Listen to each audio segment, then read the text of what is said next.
Hello everyone and welcome to the Common Corner. I have missed this community quite a lot.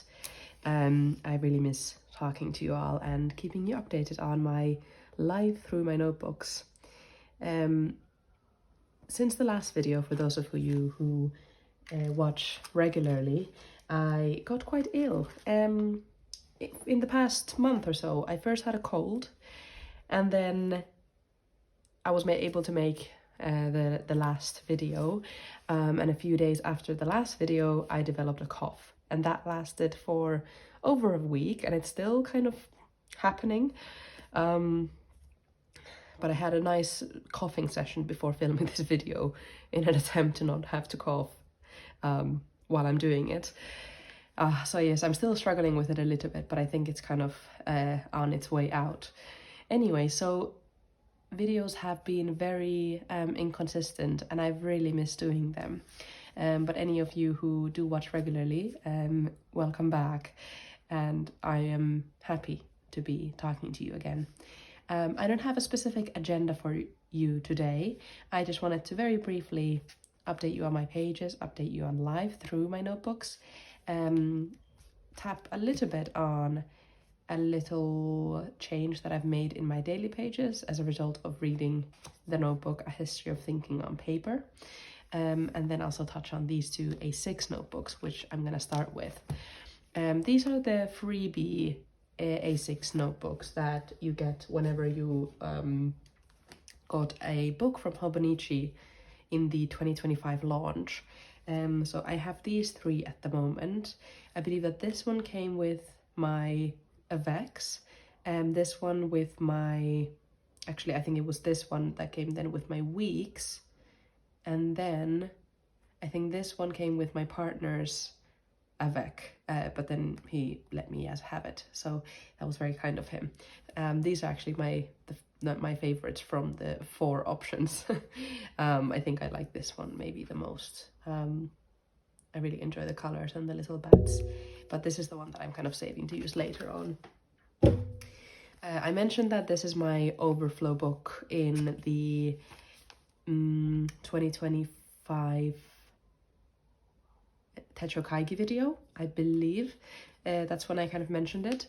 So whenever I ran out of space in my daily pages, this is where I go to write down anything else. Things can get a little bit messy here sometimes, and I just appreciate that. I appreciate that there's kind of a messy space here and there.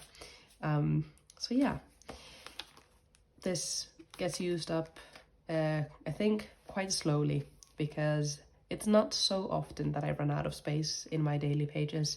But also, if sometimes I want to talk about something that I might not want my eyes to look at every time that I flip through my pages, I also go here to write about it. If it's just something like a messy thought that I have trouble unwinding, I might go in here to write it down first before writing down some quote-unquote conclusions in the daily pages.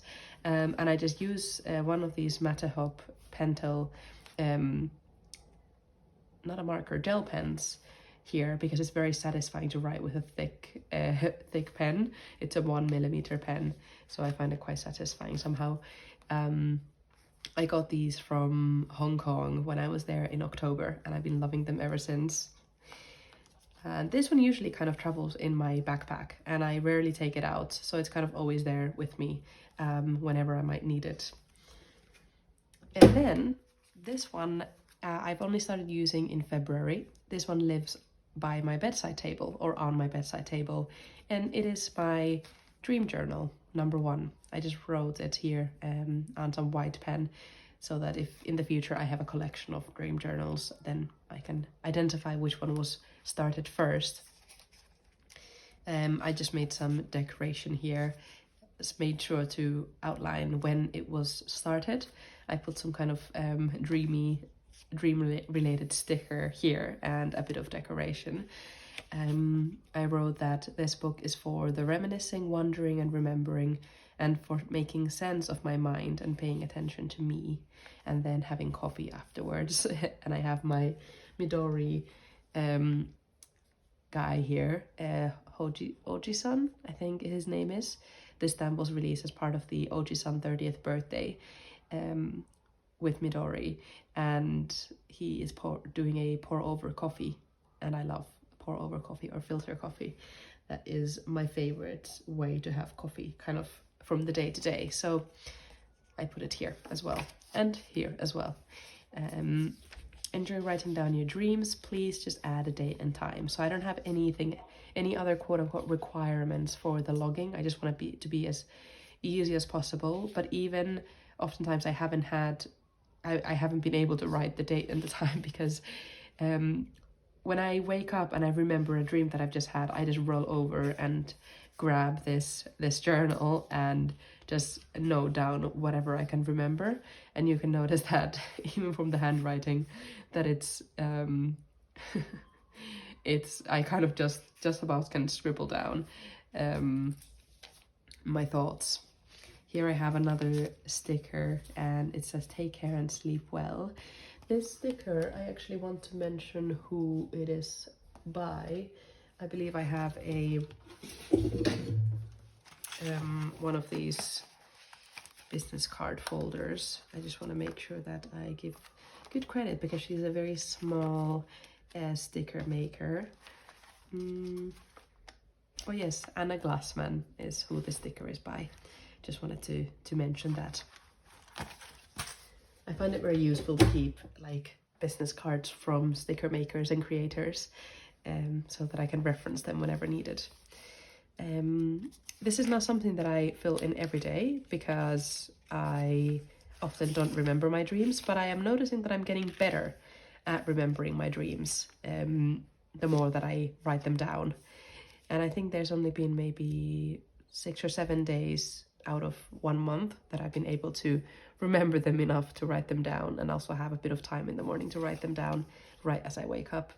I'm sometimes thinking if I should keep this little notebook on my desk, but I think it's more appropriate to just have it next to my bed. Yes, so just wanted to mention that I made a little post on Instagram that I had started a dream journal and said that I would keep you updated. So here is the update. I am also finding myself talking about my dreams a lot more to other people since starting to write them down. So it has been successful in some ways and it's really made me think about them a lot more. And I have a question for you. This is a pattern that I've noticed when talking to other people, is that when you have dreams about people, are those people either the ones that you kind of hang out every day, talk to every day, just interact with on a daily basis? Or are the people in your dreams someone that you maybe haven't seen in like 5 to 10 years, someone that you've maybe just met once and never again, someone maybe that you don't have the best connection with, or there's maybe some trouble in that connection, ... quote on, what am I saying, etc., etc. And I will not say which one the people in my dreams slot into. Maybe you can guess from those descriptions, perhaps. But I would love to, I'm just very interested. So do reflect on that. Kind of who are the people that tend to show up in your dreams? And maybe I'll talk about it a bit more in the next video. Okay, so I'm gonna put this aside as well and just dive into my Hobonichi cousin. This is the Avec version. I haven't actually mentioned that in a while, so if you're new here, I do use the Hobonichi Cousin Avec, the 6-month one, because I find that a lot easier to kind of carry around with me, and also I enjoy the fresh start of a new book after June. I also finish my final exams every year in medical school in June, so then it, like, starting from July is kind of a fresh start for me in every sense. And that's when the new book then starts. Okay, I wanted to go into the monthly spread for March, because what you can see here is that I kind of track the more negative part of my life, symptoms. They're kind of like experiences by my body, which are something that is maybe putting a bit of damage on my body, if that makes sense. So I have here, if I sleep less than 6.5 hours, 6.5 hours. If I sleep less than 6.5 hours, if I doom scroll to the point that it affects my mind negatively, if I have a sick day, if I've noticed some spotting, and if I have any pain in my arm, because I had a bit of a thing going on with my shoulder since October. And then up here I have my mood. So I was sick in the beginning of the month, and then I only had 4 days of peace before I developed the cough and became sick again. And that's now been actually lasting for way more than a week. Almost 2 weeks. So this is interesting because I can notice whenever my body really hasn't been feeling well. And what I usually hope for is for this section to be as empty as possible, because that means that my body's doing great. Okay. Like I mentioned in my previous video, I had finished my placement in psychiatry. Then I was having a lecture week for 2 weeks, hence why my nails were painted in the last video, because I'm allowed to paint them in between hospital rotations, of course.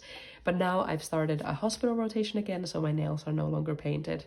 I am now working in, or having a work placement in geriatrics. So I have been just seeing a lot of people who are quite old, and a lot of their medical conditions are related to their age.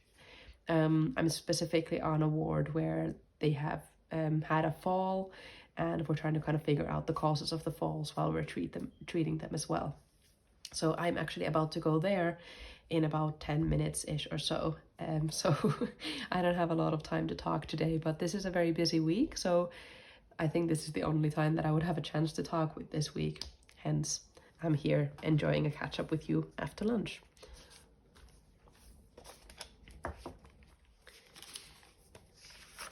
My weekly pages, this I'm noticing that I do fall behind on these days when life feels quite busy. When I was sick as well, I wasn't having as much time to update things, and the spreads are a little bit kind of a work in progress, if you will. This is last week, so you can kind of see how empty it ended up being. I was sick all through these days, even though I was supposed to be at the hospital, and I was only able to go in once last week. Now things are a little bit better, but still the spread is quite empty. But I'm looking forward to hopefully having a bit of time later today to catch up on these pages, because I really enjoy updating them. I really enjoy it. All right, and then finally the daily pages. So I believe that we left off on here. No, I don't think it was that.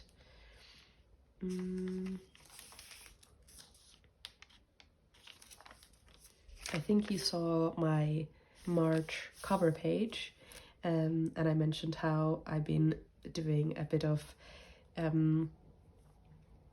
like setting an intention for the month through these cover pages, and that has been really helpful. I enjoy going back in here a few times during the month to reflect on my invitations, yes, reflect on my intentions for the month. And I've had a pen pal from Hong Kong recently, so I've really enjoyed also putting these things down here. But I do remember already having talked about that, so I'm just gonna move onwards.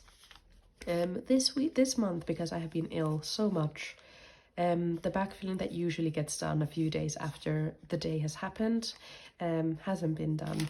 So there is quite a little empty space in this month, but I'm not bothered about it.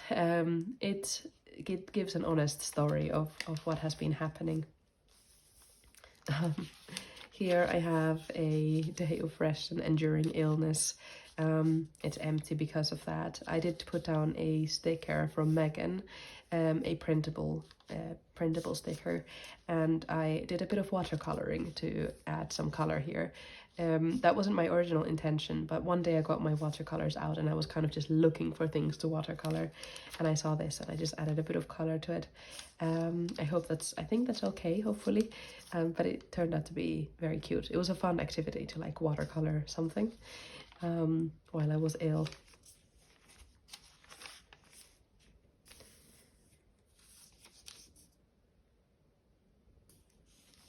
My kind of time perception is a little bit hazy, so I can't quite remember exactly what I talked about when I last spoke to you. Maybe I should double check when it was. So let's go back to the weekly. So we're now living on this day, and I didn't make a video last week, but the Tuesday before that. So it was the 11th. Okay. So I believe that you have seen these pages, yes, because I actually remember talking about these intentions that I set for the week. And I remember talking about how instead of calling it projects of the week, I would note down my wishes for the week. And this was the Tuesday that I showed you, and how I had lost my Muji pen. So I had done my initial writing in my with my Twisby Eco that is inked up with my favorite ink, probably the Diamine Sepia ink. I did then find my pen eventually. You can see there's a lot of writing. Since being ill and having to really slow down, there's been a lot of thoughts that have just come out of my kind of core, and they've come out on the surface, and I've had a lot of deep ponderings, and I've needed a space to just kind of let them out. So there's a lot of writing happening here. I actually find it interesting that during the days that I was not ill, I was maybe not having as much time to write, so there's a bit of empty space. I haven't had the energy to kind of go and backfill, or I haven't even, it just hasn't been something that I've been doing naturally, so I'm not gonna push it. But then when I've been actually ill, except with the exception of this day when I was just completely on bed rest, I've actually been writing a lot more and decorating a lot less, which is quite interesting. So yeah, with the exception of watching a lot of movies, and of course then making a little note of them. All right, so I am trying to kind of think where I want to start with. I remember that this was the day that I started to feel really unwell again, the 13th. It was a Thursday, and I had gone outside to do a bit of work, and I was just not feeling well at all. Already the previous day, it was kind of hitting me, and I had just kind of rested in bed watching this really brilliant Japanese movie called Vital, which is about a medical student who does some dissection in medical school, and then realizes the person he's dissecting is actually someone he knows. So very, very good movie. I really rarely rate things more than 4 stars, but that was an easy 4.5 for me. Highly recommended. It's I feel like for a medical student, it's not gory at all. It's classed as a thriller, I think, but for me it did not feel like a thriller at all, and I found that really funny because usually I'm a bit scared of scary movies. So it was funny that something classified as a thriller was not, it felt like it was just purely interesting for me rather than horrifying. But I realized, kind of thinking about it from the perspective of someone that maybe hasn't dissected a body, they might view it a bit differently. So just to put that out there if you do think of watching it. Another sick day. I was trying to make some mantras on that day to kind of help my mind think a little bit more positively, and I didn't really write any more than that. Something that I've been doing a lot when I have a lot to write is that, let's say on this Thursday, I wrote down all of this, and then I still had a lot of things that I wanted to get out of my head. So I just draw a line midway through the next page, and I continue writing there. Another brilliant movie, by the way, just made me, I've been watching a lot of good movies actually, and they've all really made me think about things quite a lot. Yes, including Pride and Prejudice. Except I've seen Pride and Prejudice many times before, and it's just one of those movies that's just fun to rewatch. Maybe doesn't give me as much to think about, but it's still really fun to rewatch.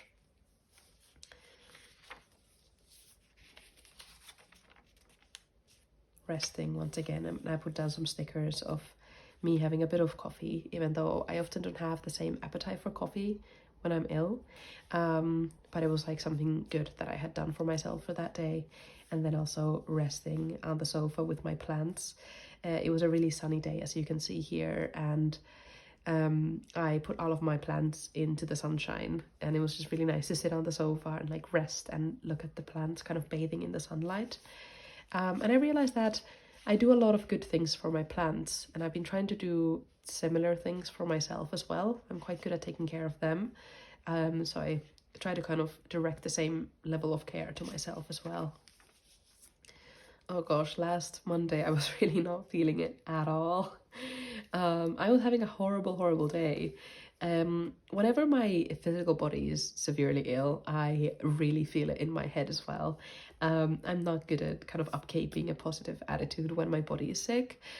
So I had this printout from Yoshitomo Nara for quite a while, and I just felt like today, or that day, last Monday, was a good place to put it down. Honestly, it's just the best when it's just best to accept those emotions, notice them, and maybe move on a little bit. So that's what I tried to do on that day. Although I wasn't feeling much better the next day. Another sick day, as I mentioned here. I did have a good morning though, because I felt slightly better after getting ill on Thursday, and now we were on Tuesday. This is when I had some oranges after a while, and some orange juice as well. It was just a very orange filled day. And since seeing this sticker of an orange, I really got the urge to paint, like do a watercolor painting of an orange. So I did this little painting here, and then I got even more like inspired. This was also the day that I watercolored the illustration from Megan. And I made this orange fish. This was inspired by like a YouTube study playlist where there's this fish as an illustration. So I kind of drew the inspiration from there, and then I added this little stem and some leaves to make it kind of look like an orange fish. And this was my first day. So it was a week after I had gotten ill the second time around in the past month, and I was finally able to go into the hospital and start my geriatrics rotation. Then the next day after that, we had a really lovely dinner party. I started the day nicely and calmly at home, and we only had some online teaching that day. And then we had a dinner party, and I really want to do some reflection on that as well. I have the invitation that I sent out digitally for our friends for this hot pot dinner party. I've noted it down, or like I've pasted it here, and then I also have a picture of everyone on the invitation. I had this sticker of like the upper respiratory tract without the lungs, and I think what I was going through was an upper respiratory tract infection. So I just noted that down here by putting down a sticker of that part of my body that was going through it. During the weekend, because I had been ill so much during this month, I had really fallen back on what I had wanted to do for my dissertation. So I had a dissertation weekend, which ended up being a big struggle. I was just writing my dissertation for 2 days in a row, really kind of going through with it. You can see that here. I'm writing about a topic that's very close to my heart, and maybe I'll talk about it another day when I have a bit more time than now. But because it's so close to my heart, I care about it a lot, and when it's not as quote-unquote perfect as I would want it to be, I get very frustrated and confused on how I can make it better. And I have quite a high standard for my work, and actually that is what holds me back quite often. So I'm trying to learn about that a little bit and just create some intermediate work for now, and then not push myself so much to write something excellent, because that really, like I mentioned, it really holds me back sometimes.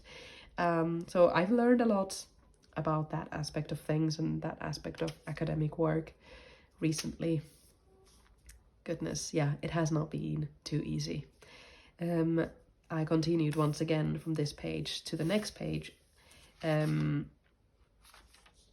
I think on Sunday I continued to the next page here, as well as on the following page here. I just haven't drawn a line on it yet. So I was writing a lot that night. I needed to get a lot of things off my mind and kind of make those revelations about the type of work that I had been doing and so on. And actually I want to mention now this book. It's called The Notebook, A History of Thinking on Paper. I have seen quite a lot of people in the community reading it, and actually this copy was gifted to me by this Jo Journals. Extremely grateful for that. I think she had 2 copies by coincidence, so she gifted me one of them. Very grateful for that. And there's one chapter that is specifically about journaling, and it's called Journaling as Self-Care.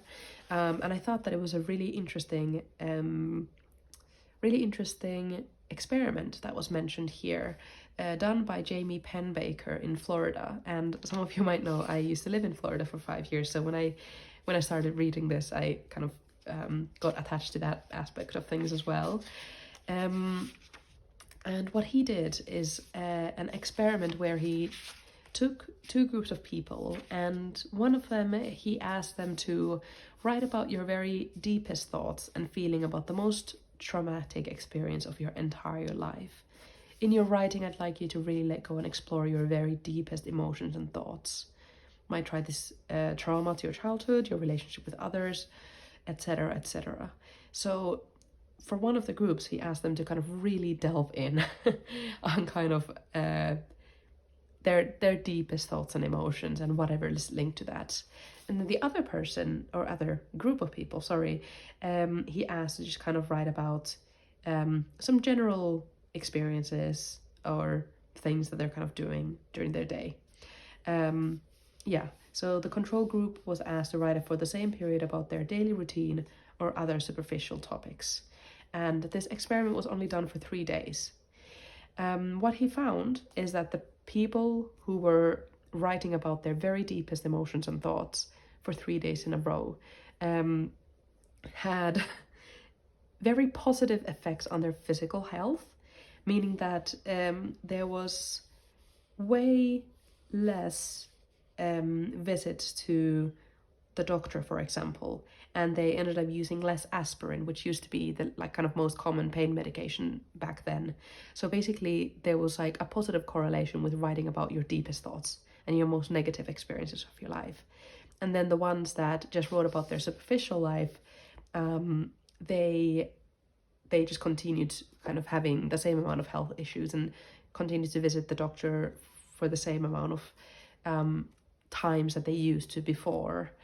And then the chapter kind of goes on to talk a little bit more about why is writing about those deep thoughts and trauma, maybe even, why is that so helpful and beneficial to your health. So I was very inspired by this, and I was also citing this in my dissertation.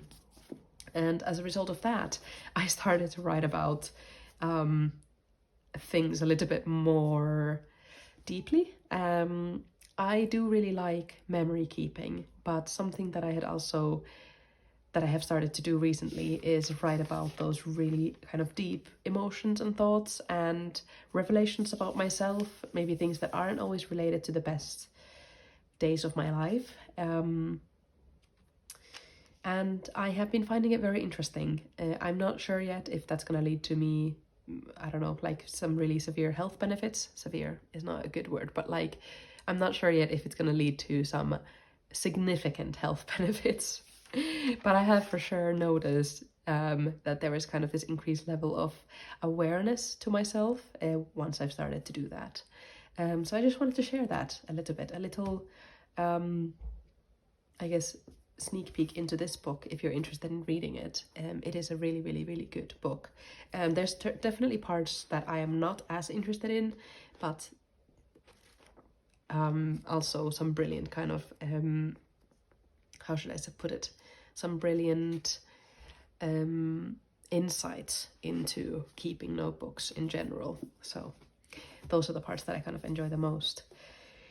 And yes, with that, I'm going to take a deep breath and go on with my day. I still have to go back to the hospital and do some examinations on patients. And and do a bit of reflecting about my experiences at the hospital as well. And I am going to keep writing my dissertation after that, even if it feels quite challenging at the moment. I think with any big piece of work that you really care about, it will feel like it's all kind of falling apart in your hands before you're able to kind of really put it back together into a concise piece of work. So yes, I hope that my phone is still filming. I believe it is, but I am running low on battery. And with that, I hope that you're having a day that is treating you well, and that if you're writing a dissertation, I hope it's going well. We can do this. Okay. I hope to see you again soon, but with how life has been going in the past few months, I will just have to see. But thank you everyone for being very patient if you have been waiting for a new video. And welcome to anyone who is tapping into the Common Corner for the first time.